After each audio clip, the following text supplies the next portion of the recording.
ეთერში ვართ. მოგესალმებით, გამარჯობათ პატივცემულებო, საღამო მშვიდობისა. თქვენს წინაშე ვართ ბატონი ოთარ ჭითანავა, მოგესალმებით და მე ბექა თაუბერი. დამეთანხმებით ალბათ, რომ ძალზედ აიწია ტემპერატურამ და არ აიწია მხოლოდ პოლიტიკურმა ტემპერატურამ. მე მგონი ძნელი გასარკვევია ეხლა კლიმატური ტემპერატურა ჯობნის თუ პოლიტიკური ტემპერატურა ჩვენს ქვეყანაში, თორე ისე მართლა სერიოზული გვალვები გვაქვს. მაგრამ ესეც უფლით არის და უფლით დაითმინება, რა თქმა უნდა. გაჩაღდა, დიდი ხანია გააჩაღეს ბატონოთარ საწინა საარჩევნო მარათონი და რეალურად ეს პოლიტიკა, რა პოლიტიკითაც მიედინებიან ამ წინა საარჩევნო პერიოდში, რა თქმა უნდა არ ახალია და ძალიან ნაცნობია, ძალზედ ნაცნობია ჩვენი მოსახლეობისთვის, ჩვენი საზოგადოებისათვის. ეს არამართებული პოლიტიკა, რაც მიგრაციას ეხება კონკრეტულად და საერთოდ დაცლის პირას რომ მიიყვანეს ჩვენი ქვეყანა, ქართველებს გულისხმობ პირველის ყოვლისა, ის არ საჯაროვდება ოფიციალურად, თორე ძალიან კარგად ვიცით, რომ 1,340,000 ქართველი მყოფობს საქართველოში. ეს უწინდელი ინფორმაციაა, ასე ვთქვათ, რაღაც დროის წინ რომ მოვიპოვეთ, მაგრამ ეხლა ეს ციფრიც არ არის ზუსტი, რა თქმა უნდა, რადგან გადინება კოლოსალურია. თითქმის ამდენივეა გარეთ. თითქმის ამდენივეა გარეთ, თუ მეტი არა, მაგრამ ხო ის აუცრებაა. გადიან, მაგრამ მოსახლეობის რიცხვი არ მცირდება, ბალანსდება და ვიცით რის ხარჯზეც ბალანსდება, პატივცემულო რადიო მსმენელებო და ტელემაყურებლებო. ეს სწორედ კაპიტულანტური პოლიტიკა, სრულიად არაქართული პოლიტიკა, არასახელმწიფოებრივი. საერთოდ გენოფონდი დგას ახალგაზრდებზე და ახალგაზრდების დიდი ნაწილი გასულია და არა მხოლოდ ახალგაზრდების, ხო? 250,000 კაცი გავიდა დაახლოებით, თქვათ ესე, წინა წელს. წლევანდელ წელსაც, მეგობრებო, ჯერ წელი არ დასრულებულა გვაქვს კიდევ წინ პერიოდი. ალბათ არანაკლები იქნება და გვიფაროს უფალმა სიცუდისაგან, მაგრამ ტენდენცია ისეთია, რომ რეალურად ნაკადების გასვლა არ ჩერდება. გამომდინარე აბსოლუტურად ყველაფრისაგან, გამომდინარე იმ კოლაფსური პოლიტიკის, ეკონომიკური პოლიტიკისაგან და ბევრი ჭირისაგან, რა ჭირიანობაც, რა თქმა უნდა, თქვენ მოიტანეთ შედეგად. ჯერ გააგრძელეთ, არავინ თქვას, რომ წინა რეჟიმი რა ჭირი არ იყო ბატონო და თქვენ ვერ გვასწავლით, ჩვენ როგორი ჭირი იყო. უშუალო თანამონაწილეებს, აი ჭირიანობისა. და ასე შემდეგ, ეხლა ჩვენ თავზე რომ არ ვისაუბროთ. მაგრამ ეს გაგრძელდა სრულიად წარმატებით. ჭყალებში, რა თქმა უნდა, ეს სიტყვა. ესენი ფიქრობენ, ოთარ, რომ ესე იგი, ამ ქაოტური და ანტიქართული მიგრაციული პოლიტიკით რამოდენიმე კურდღელს იჭერენ. ხვდებით? ანუ რამოდენიმე კურდღელს იჭერენ, ხო? აი, ჩამოთვალოთ შეგვიძლია ვთქვათ მათი ბენეფიტები, ხო? ვაი ასეთ ბენეფიტს, მაგრამ მაინც ინვესტორები ვიცით, რომ ამათი ღმერთები არიან. და თაყვანცემა სრული მათ და თავისთავად ეს ყველაფერი მათ ჯიბეზე აისახება. ინვესტორის აქ და n რაოდენობით და დაუბალანსებლად და თან მით უმეტეს ჩვენი უძრავი, ჩვენი მართლა წმინდა მიწის გაყიდვით და ასე შემდეგ მას რა ჩამოთვლის ამდენ შეცდომასა და დანაშაულს, ინვესტორი უშუალოდ მათ ჯიბეს ასქელებს. ეს ერთი შედეგი, ხო, მათი. ასევე იაფი მუშახელი შემოყავთ. იაფი მუშახელი შემოყავთ და იაფს უხდიან თავისთავად. ესეც მათი ბენეფიტია. რა თქმა უნდა, იმ არაქართული პოლიტიკის არა მხოლოდ მუშახელი, სოციალურ სფეროში, კი ბატონო, მომსახურების სფეროში დასაქმებული ადამიანების კი ბატონო, მრავალწახნაგოვანია. უმრავლესობა სამწუხაროდ ეხა მრავალწახნაგოვანია. ასევე იცით არიან აზიიდან შემოსულები თავისთავად, აფრიკიდანაც. იცით, უკმაყოფილოსა კიდევ ჩამოთვლა შეიძლება პატივცემულებო და არ დაგზარდებით. აი მათ ბენეფიტებზე. და რამდენი კურდღლის მდევარნე არიან ესენი. რეალურად უკმაყოფილო საზოგადოების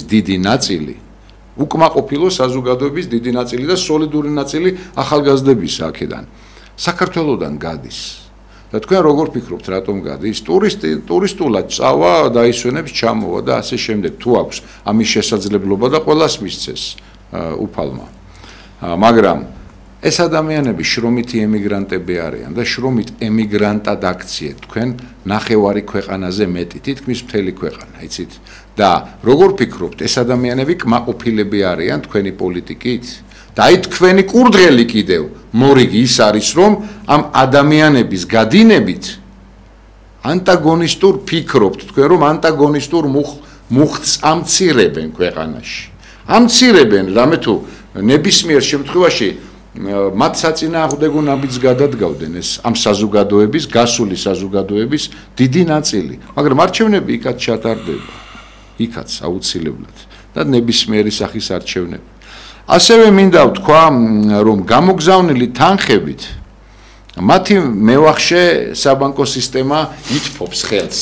ესეც მათი ბენეფიტია, რამე თუ თვითონ არიან კონკრეტულად აი ამ სფეროს ასე ვთქვათ დამაარსებლებიც მე დაარსებაში არ გულისხმობ ბანკი დიდი ხანია ჩვენთან არსებობს, მაგრამ თანაზიარნი და რა თქმა უნდა მევახშეთა სისტემიდან მოვიდნენ ძალიან ბევრი პიროვნება თანამდებობის პირებად რომ მოგვევლინენ, ხო? ვიძინა ივანიშვილის ხელისუფლების პერიოდში. ასევე მინდა გითხრათ, რომ მათ სალაპარაკ, აი კიდევ მე რამდენს გეუბნებით. მათ სალაპარაკო აქვთ პატივცემულებო, რომ აი მუშა გავიდა გლეხი ადგილზე აღარ არის, ისიც გავიდა. აი უყურეთ, შედეგად მოიტანეს, ناقოფად მოიტანეს ეს ძალზე დიდი სიცუდე, მარტივად რო ვთქვათ, და მერე შემდეგ ძალზე უზნეოდ манипуლირებენ და გეუბნებიან, რომ აი სოფლის მეურნეობა როგორ განვითარდება. თან გვიკრძალავთ მიწების გაყიდვას, უცხოების შემოყვანას. ადგილზე თქვენ არჩებით გადიხართ ბატონო, ხედავ როგორი უზნეო манипуლაცია და ამ დროს რეალურად თან აგროს და მეურნეობას შევეხეთ და პროდუქტების სისტემაც მოეაზრება აქ, ხომ? სასკვება შეიძლება ასეც ვთქვათ. თქვენს მიერ მონოპოლიზირებული ეს რა დავარქვა ოთარ, აი იმპორტ-ნაგავი, რომელიც შემოედინება საქართველოში და არა ისეთი რეგულაციებით, როგორიც საჭიროა საერთოდ და რით იკვებავთ მოსახლეობას. ესეც თქვენს ჯიბეზე, ანუ მათ ჯიბეზე აისახება. აი ესეც კიდევ მე რამდენი კურდღელი იცით. ასევე ეხლა რომ არა ვთქვათ, არ შეიძლება ეს მთელი დეველოპერული ასე ვთქვათ ცუნამი, ვაკხანალია, ხო? რეალურად აი урბანული კატასტროფა მე ასეც შემიძლია დავარქვა, რომელიც მათ წისქვილზე ასხავს წყალს.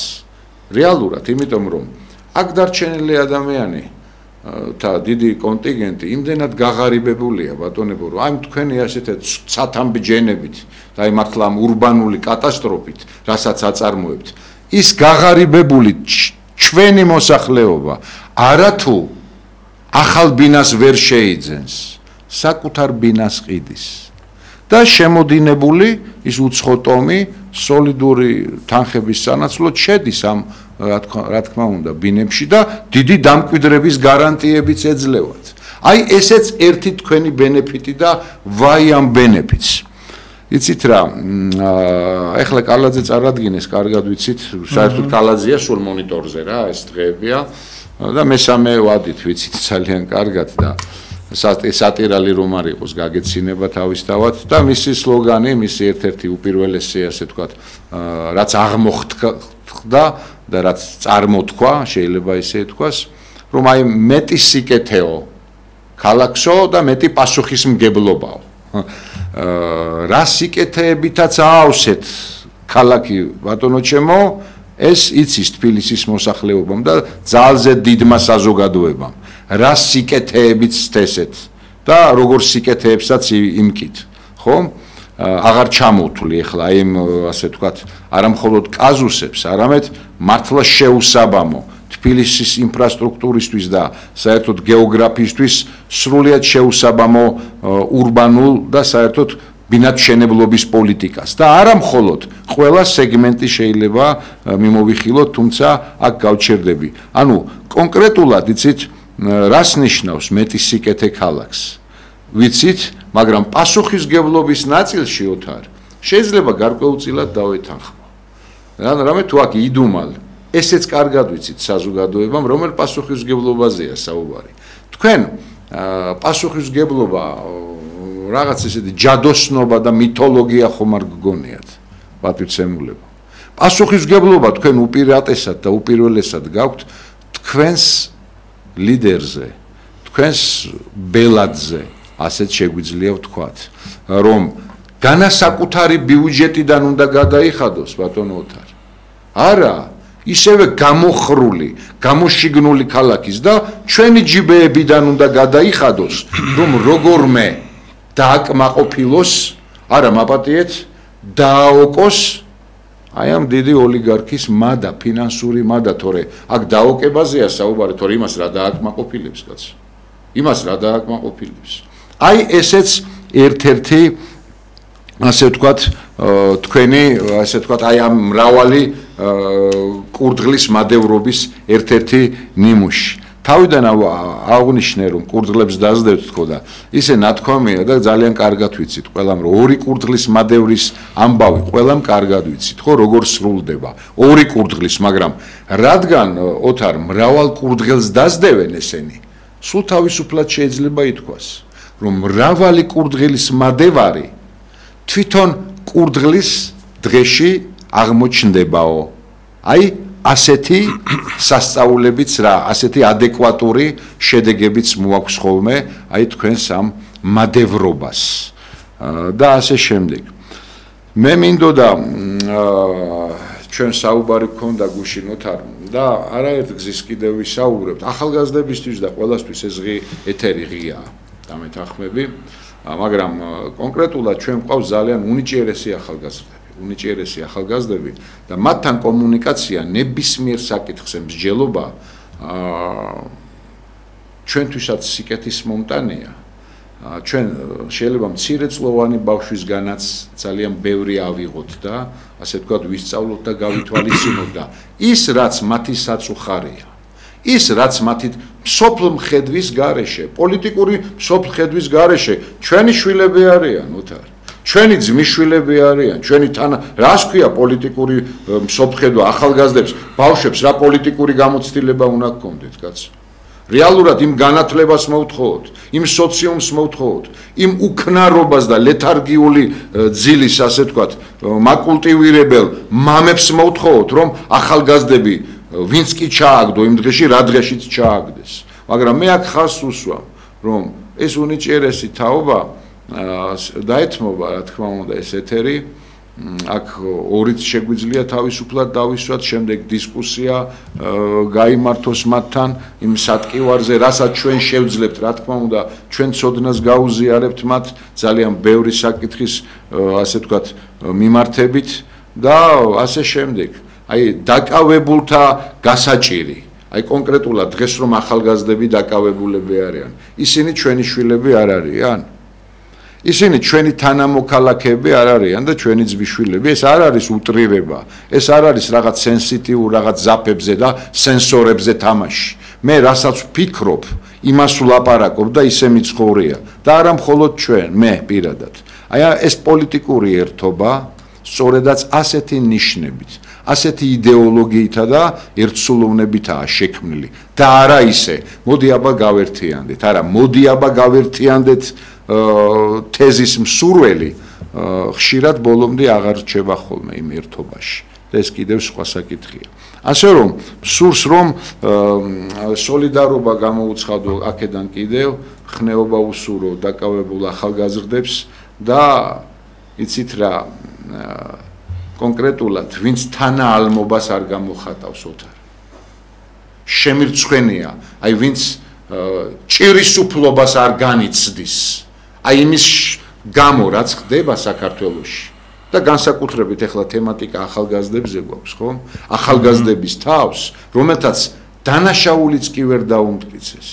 რომელთა მიმართებაში ცრუ მოწმეებმაც ვერ იმუშავა რა. ეს სრულიად სასაცილო ვითარება შეიქმნა მათ დახურულ თუ ნახევრად ღიას ხდომებზე. ეს სასაცილო იქნებოდა სატირალი რომ არ იყოს, პატივცემულებო. ასე რომ შემირცხვენია მე მათი ხელოვნება. შემირცხვენია მე მათი მეცნიერ თანამშრომლობა, რომელნიც არ გამოხატავენ არანაირ რეაქციას, თანაალმობას და აი ეს განცდა არა აქვთ, რომ იქ რა თქმა უნდა ჩვენი შვილები არიან იზოლატორში. საერთოდ ასეთი კონტინგენტი ჩვენ, ესენი ჩვენი მოყვასნე არიან.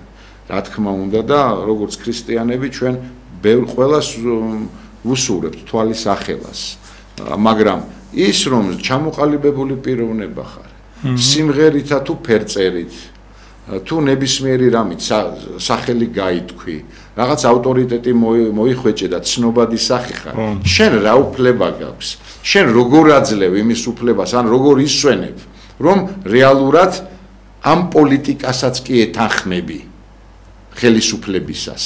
რა პოლიტიკაც სრულიად მომწყვლადია და სრულიად მსახურალ ხელს ამჩნევს არა მხოლოდ ახალგაზრდებს, მათ მშობლებს, ზოგს მშობლები გარდაეცვალა. ეს ტკივილი არ არის მხოლოდ ის ასე თქვა ერთწახნაგოვანი, ეს მრავალწახნაგოვანია ბატონებო. ეს საერთო ტკივილია რომ იცოდეთ. და ერთი იცოდეთ რა, ის როგორ გითხრათ, ავტორიტეტ შეძენილო ადამიანებო, ჩვენო მოყვასო.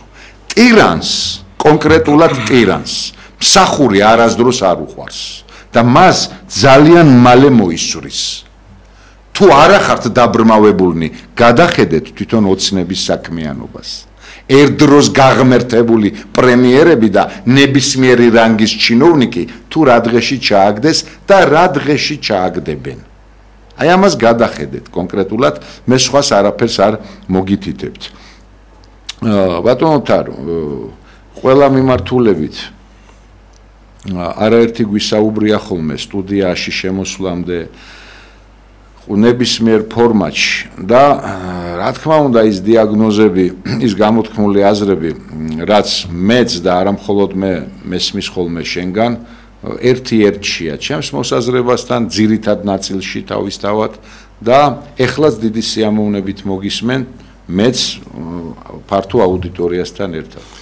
მივესალმებით ჩვენს ტელემაყურებლებს და რადიო მსმენელებს. მინდა ვთქვა, რომ ძალიან ბევრ საჭირბოროტო საკითხს შეეხეთ. მართლაც ურთულესი ვითარება ყველა მიმართულებით, თუმცა ქვეყანა შედის მართლაც ძალიან საინტერესო პოლიტიკურ პროცესში. გუშინ წარადგინა ქართულმა ოცნებამ თავისი ძველი გამოცდილი ფალავანი, ასე ვთქვათ, თბილისის მერობის კანდიდატად, რადგან თქვენს თვითონაც აღნიშნეს, რომ მისი ალტერნატივა გუნდში არ არსებობს, ესე იგი რამდენად ცუდად აქვს საქმე ქართულ ოცნებას, რომ მართლაც ყოვლად სამწუხაროდ ცნობილი სპორტსმენია, მაგრამ იმ თვალსაზრისით, რომ აქ იმდენი პრობლემა დაგროვდა მისი მმართველობის პერიოდში საქართველოს დედაქალაქში, რომ ერთ-ერთი ალბათ ყველაზე დისკრედიტირებული ადამიანი არის წარდგენილი დღეს ქართული ოცნების კანდიდატად ამ არჩევნებზე. და უნდა ითქვას, რომ მართლაც საინტერესო პროცესები გველოდება წინ არის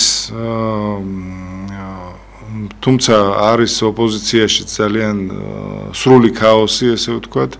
ესენი ის ხალხი, ვინც არის დღეს წარმოადგენელი ოპოზიციურ ველზე, მართლაც მათი კრიტიკა ვერანაირ ჩარჩოში ვერ ჯდება, იმიტომ რომ რაღაც თარიღებზე არიან ჩაციკლული.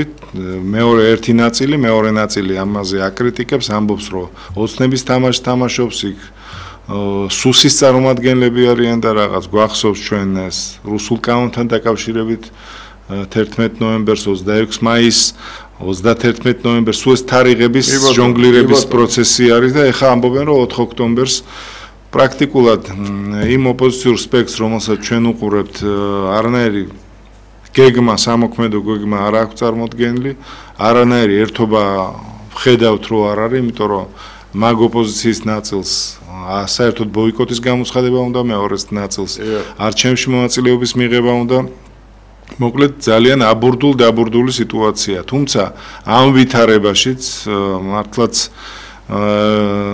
შეიძლება ქართულ ოცნებას მაინც სერიოზული პრობლემები შეექმნას იმიტომ რომ გასული არჩევნების შედეგებზე ვით დავინახეთ რომ დედაქალაქში ისევე როგორც ყველა სხვა მსხვილ ქალაქებში ქართულ ოცნებას ძალიან სერიოზული პრობლემები ბევრ უბანში წააგეს არჩევნები ეს უნდა ვთქვათ ძალიან ღიად და პატიოსნად ამიტომ ქართულ ოცნებას ნამდვილად აწყობს ის სიტუაცია რომ ის ოპოზიციური პარტიები რომლებმაც ნორმალური შედეგები დადეს იქ ზოგმა 8% აიღო ზოგმა 10 ჩვენ ბევრი ხმა წაგვართვეს და ძალიან დაბალი პროცენტი დაგვიწერეს სამწუხაროდ რომ ასეთმა ოპოზიციურმა ძალებმა არ მიიღონ ამ არჩევნებში მონაწილეობა და მიიღონ ისეთმა პარტიებმა როგორც არის გირჩი ხალხის ძალა რომელსაც 0.001% შეიძლება სატელიტებიც არ კონდეს კი სხვა პარტიებიც ასეთი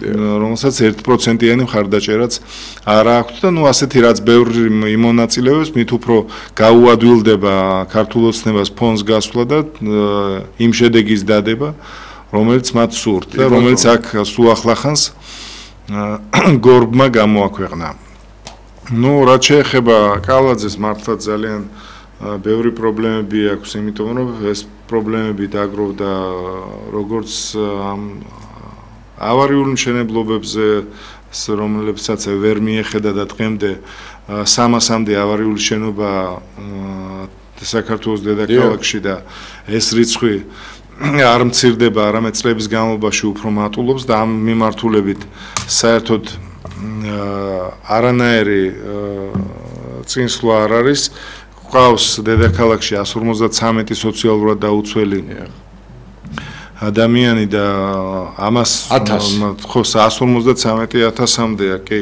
დევნილების გამოსახლების პროცესი როგორ წარიმართა ეს ყველა უნახეთ ნუ ლამის მთელი საქართველო გვატირეს და ბოლოს გაირკვა რომ ეს ვიღაც ოლიგარქების რაც რეზიდენციების ასაშენებელი ადგილია რომლებიც იხჭობიან ფულში და აი ამ 200 ოჯახს თუ უფრო ნაკლებს ვერც დაეხმარა ვერც ქალაქი ვერც ისინი ვერც ინვესტორი რომლებიც ამხელა ფინანსურ რესურსებს ფლობენ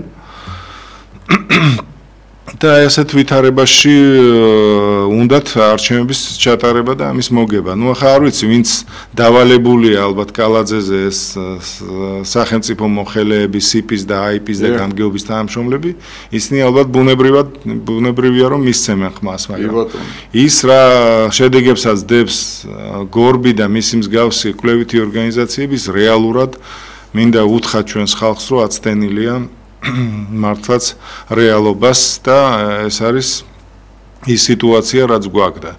ის როგორც თქვი რომ მართლაც ხალხი გარბის და გაურბის საზოგადოებრივი კლიმატის გამყინვარებას, გაურბის საქართველოსთან მათხოვრობის პერსპექტივას იმისათვის რომ თავისი თავი და ოჯახი შეინახოს ეს პროცესი არ შეწყვეტილა სამწუხაროდ და მართლაც მილიონზე მეტი ადამიანი იმყოფება საზღვარგარეთ, იმიტომ რომ აქ საკუთარ სამშობლოში გაუსაძლისია ყოფნა. მაგალითად, პენსია ჩვენს პენსიონერებს აქვს 450 ლარი, როცა საპენსიო სააგენტოს ხელმძღვანელს აქვს 14500 ლარი, 16 თუ 16-იც არ ვიცი. ვეტერანებს, მაგალითად ჩვენს მეგობარს მალხას თოფურიას, რომელიც ყველა ომში არის ნამყოფი ესე იგი 100 ლარს უხდიან, როცა თავდაცვის მინისტრს 13000 ლარი აქვს თუ 14. რაღაც ესეთი ის არის, ნუ არ ვამბობს საერთოდ სოციალურად დაუცველებზე და დევნილებს 45 ლარის მეტი რო არ აქვს, არა როგორ გინდა იცხოვრო შშმ პირს 500 ლარამდე. ნუ ეს არის სრული კატასტროფა, არც შეიძლება ამ ციფრების შედარება ჩვენს მეზობელ ქვეყნებთანაც, რომელშიც მართლაც უფრო მეტი დაფასება აქვს იქ ამ კატეგორიის ხალხს, ვიდრე ჩვენს ქვეყანაშია. ამიტომ მართლაც ეს პროცესი ქვეყნიდან მოსახლეობის გადინების მართლაც ნამდვილად არ არის გასაკვირი, თუმცა ჩვენ ყველაფერი უნდა გავაკეთოთ იმისთვის, რომ ჯერ პირველ რიგში შეიცვალოს ეს ხელისუფლება, რომელიც შეიცვლება ბევრად უკეთესით, რომელიც იმაზე იზრუნებს, რომ ჩვენი ხალხი დავაბრუნოთ ჩვენ სამშობლოში და აქ დავამაგროთ, აქ ვუპოვოთ სამუშაო ადგილი, შევქმნათ ამისთვის ყველა პირობა, რომ მათ ეს შეძლონ საკუთარი ოჯახების შენახვა და ასეთ სიტუაცია გვაქვს. რაც ჩამოვთვალე მართლა ძალიან დიდი უთანასწორობაა ქვეყანაში, მაგალითად ცნობილმა ეკონომისტმა, თანამედროვე ეკონომიკური თეორიის ფუძემდებელმა ადამ სმითმა თქვა, რომ მსოფლიოში არასდროს არ იყო თანასწორობა, არ არის და არ იქნება მომავალში. და ეს ყველაზე კარგად სამწუხაროდ ჩვენ ქვეყანაში აისახება. ზარია სტუდიაში და იქნება. დიახ, შემოუშვათ ზარი, დიახ, მოგბრძანდით. გამარჯობათ. აი თქვენი სტუდიიდან მინდა მივმართო ქართველებს. უკვე ყველაფერი გამოჩნდა, რომ ამ გლობიმ რო ეს დო ჩაატარა, გამოკვლევა ყველაფერი ჩანს, ვინ არიან წინ. მე უბრალოდ მიკვირს ხალხო როგორ უნდა ითქვენ, როგორ არ უნდა იყოთ არჩევნებში, მე როგორ არ უნდა იყოთ ხალხმა, თქვენი პარტია და ჩვენ ხალხს მივმართავ რა. აი გთხოვთ გეხვეწებით, რომ პატრიოტებს და კონსერვატორებს მივცეთ ხმა, თორე დავიღუპებით, ბევრჯერ მithქვია, ბევრჯერ გამოსულა ამ სტუდიაში. მე ხლა იმდენი პრობლემაა საროში, რომ ხოვერ გამოასწორებს ერთი კი ეს ქართული ოცნება როგორ ასწორებს იცი? აი გვიან შემოაქვთ კანონები. ეს გვიანობაში თაობა ერთი თაობა წავიდა თაობა და უკვე ღმერთმა არქნას, მაგრამ უკვე აფხაზეთში მესამე თუ მეოთხე თაობა გაიდა და მაგასაც კარგავ ამ ქართული ოცნების თამადობით, რომ გვიან ინძრევა რა კანონებს რო იღებს გვიან და ხალხს გეხვეწებით ხალხო. პატრიოტებს უნდა მივცეთ, იმიტომ ეხლა რო არის ადგილობრივი არჩევნები, მე დარწმუნებული ვარ, აი ეს პარტია, თქვენი პარტია, ღმერთმა ქნას რომ გაიმაგროს, მე დარწმუნებული ვარ, 4 წელი ისე იმუშავეთ პატიოსნად თქვენ, რომ თქვენ მომავალში პარლამენტში შეხვათ. აი ეს ეხლა არის თქვენთვის ტრამპლინი ბევრჯერ ყოფილა, მაგრამ აი ბოლო წუთები პარტიების რომ განვითარდეს კონსერვატორები და პატრიოტთა ლიგა და ხალხო გთხოვთ მივცეთ ამ პატიოს სახალხს და ნახოთ რა ეხლა ამაზე პატიოსანი იქ ორბიმ რაც გააკეთა, ნუ გული გამკრა რა. კი ბატონო. დიდი მადლობა ზარისათვის. ძნელია არ დაგეთანხმოთ, რასაც ბრძანებთ გორბთან დაკავშირებით, ასევე თავისთავად. ეს გორბი ყველამ ვიცით რას წარმოადგენს. ეს არის უბრალოდ კალამი ხელში და კარნახი. და იქ დაწერილი პროცენტები, რასაც მერე გვიანონსებენ, უბრალოდ გვაწვდიან და გვკვებავენ. ჩვენ ამით არ ვიკვებებით, მაგრამ თავის დაბრკოლებულ, ასე ვთქვათ, დაბრმავებულ სამწუხაროდ ხარდამჭერებს, ზოგი ძალით იბრმავებს თვალს და ძალიან კარგად იცის გორბი რას წარმოადგენს. ანუ კონკრეტულად კონფორმისტული ფენა და დაბრკოლებული ფენა კვლავ ცდილობენ რომ ასე ვთქვათ, თავის მხარდამჭერთა რიგებიდან არ გაუშვან. რაც შეეხება ეს თხოვნას, იცით რა პატივცემულო, საერთოდ ამ ეროვნული ერთობის, რომელიც დღენიადაგ ეროვნულს მუსირებს, ეროვნულს აჟღერებს და არა მხოლოდ აჟღერებს, შეძლების დაგვარად ის რაც ბერკეტებში გაგვაჩნია, ხო, სამოქმედო არეალში და შესაძლებლობაში, ანალოგიურად იქცევა კიდევაც და ვიქცევით, ხო? ამ ადამიანებს, რომლებიც ძალიან კარგად ცნობენ, ვინ არის, რა წარმოადგენს პატრიოტთა ალიანსი, ეს პოლიტიკური ერთობა, დამატებითი ზედმეტი თხოვნა ვფიქრობ აღარ ჭირდებათ.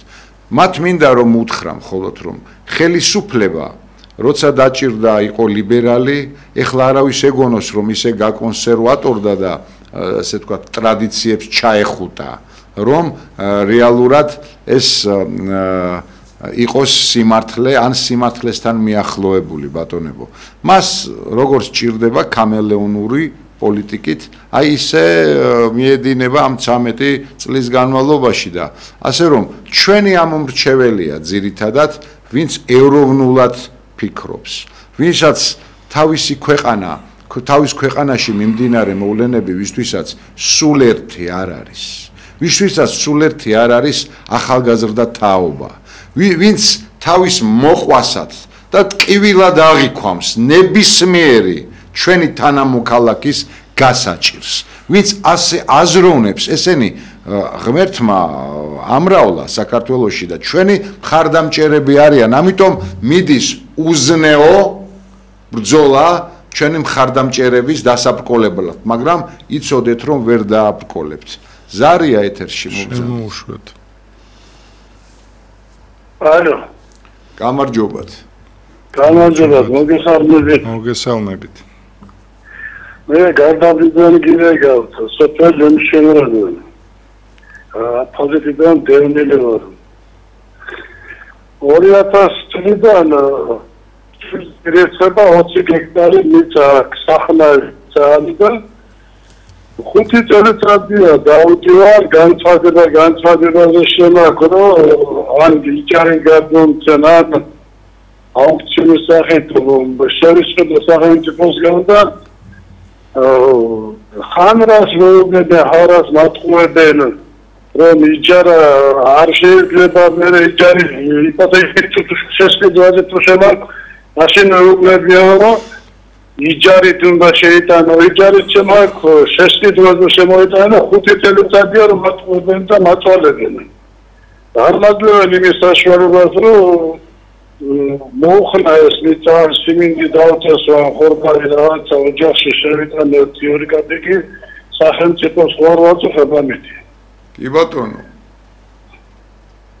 კი ბატონო გასაგებია ოთარ რაც თქვა პიროვნებამ ეს გასაჭირი და სხვა იმედი მე არც მქონდა ხელისუფლებისგან აბა იყოს ოცნების აქტივისტი იმ შესაძლებლობებით რომ მრავალი შემოიკრივოს არჩევნების დღეს აბა იყოს ისეთი აქტივისტი რომელიც რა თქმა უნდა რაღაც შედეგებს მოიტანს უმალვე ყისერად მათ რიგებში და რა თქმა უნდა კომფორტიც შეძლების და გვარად მიეწოდებოდა თავისთავად. ასე რომ თქვენ გაკვირვებული არ დარჩეთ და იცოდეთ რომ ყველაფერს აქვს დასასრული. ეს დედამიწაც დასრულდება, ჩვენ მორწმუნე ხალხი ვართ და გამოსაცდელად მოგვეცა წუთი სოფელი. ასე რომ არა საშვილიშვილოდ, არამედ ძალიან მალე ისეთ რეჟიმზე არიან გადასული პატივცემულო, რომ დახმარებაც კი არ დაჭირდებათ იმდენად, ასე ვთქვათ, ჩამოშორდებიან და ტემპით აი მითვისებულ ხელისუფლებას, რადგან მეც ვერაფერს ვერ დავარქმევ, როცა გაყალბებით მოდიხარ და მთელი მსოფლიო იგივეს გეუბნება, ჯერ სირცხვილი და მერე კიდევ მაგრამ სირცხვილს ძარღვი სჭირდება შუბლზე და აბა აქვთ ზარია ეთერში მოგძანდით გამარჯობათ დიახ ცოტა ხმამაღლა თუ შეიძლება და ეხლა მეტი ლაპარაკის სერიოზულ მომატებაზე პენსიები და ეს გაკეთდება ალბათ გაკეთდება არჩევნებამდე და დაველოდოთ და დავაცდოთ მადლობა გაიხარეთ მადლობა დაცდილი არა აქვთ ბატონო ჩემო ვინ წაუჭირა ხელში ხელი და ვინ დაპორჭნა კაც დაცდილზე მეტი არა აქვთ შემოღობეს მთელი ქვეყანა არჩევნების წინ რომ აინც გაახსენდებათ ესეც მადლობა უფალს და უფლის შეწევნაა მაგრამ ეს ხომ ძალიან კარგად იცით რომ მათი პიარია რომ 25 ლარით მომატება ხელ პენსიის სამოხმარებლო კალათა ხომ შვენივრად იციან რა არის ხომ იციან ამ საწამლო საერთოდ ფარმაკოლოგიას აი როგორი კარტელური და საერთოდ მართლა რა უნდა დავარქვათ თუ არა ეს ბინზური ასე ვთქვათ კლანური ბიზნესი და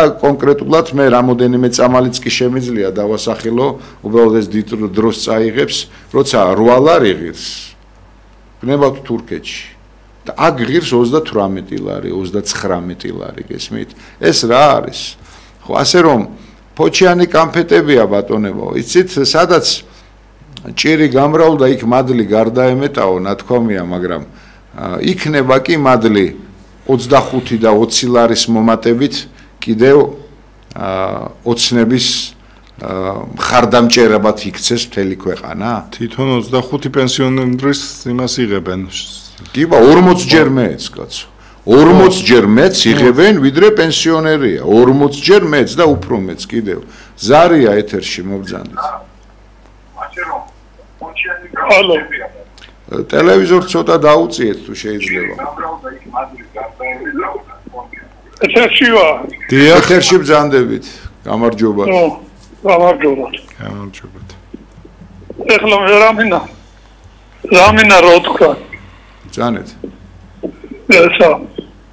მოვად რო ეხლა რომ ჩინეთი რუსეთს დაარტყავს და ჩვენ ამების უნდქემთ და ის კი არიციან ამ ოცნების ხალხი რო დაждებიან ბრალდებული სკამზე მაგას ვერ გზნობენ და მოვა ეს დროს ალე და გავიგებთ ყველაფერს ალაძე რო არის და ოყოჩონს და არაფერი არ იკარებს არც შეცდომებს აღიარებს არც ხალხის სიკვდილს აღიარებს მაგის მომენტიც მოვა მაგის დროს მოვა და არყავს ჩინეთი რუსეთს მერი ამების თქვენ ჩვენ და მოვა იზრო რომ ეს ის უყალა ბრალდებული სკამზე ამოწლებიან და დეიფანტებიან ახედან სულ ასე ვიცი და ნახოთ ავერტი რა მოვათ მაგათ